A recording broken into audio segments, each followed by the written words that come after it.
Patrick Hetzel pour Les Républicains. Merci beaucoup, Monsieur le Président, Messieurs les ministres.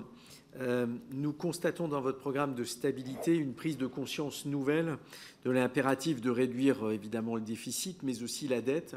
Je voudrais rappeler dont la charge est, comme notre groupe le disait depuis un certain temps, bien plus élevée que ce que vous nous annonciez.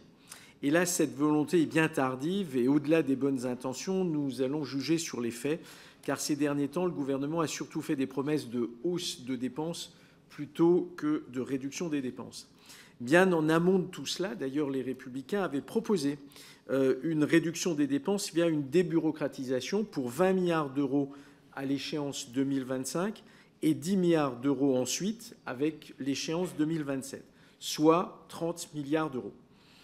Alors que le gouvernement nous indiquait que cette réduction n'était pas documentée, lorsque l'on regarde cette fois-ci les éléments que vous nous soumettez et que vous allez transmettre à Bruxelles, il apparaît que le gouvernement ne documente justement nullement ces diminutions de dépenses. Et ce que nous attendons, c'est que vous puissiez, et c'est la question que notre groupe vous pose, nous aimerions savoir très précisément comment vous allez procéder, quels sont les endroits où vous allez opérer ces diminutions de dépenses. D'ailleurs, j'insisterai aussi sur le fait qu'à l'initiative du groupe Les Républicains, il y a ici à l'Assemblée nationale une mission d'information sur la débureaucratisation, justement, avec comme rapporteur, d'une part, Véronique Louwagie au titre de notre groupe parlementaire et Robin Reda au titre de la majorité.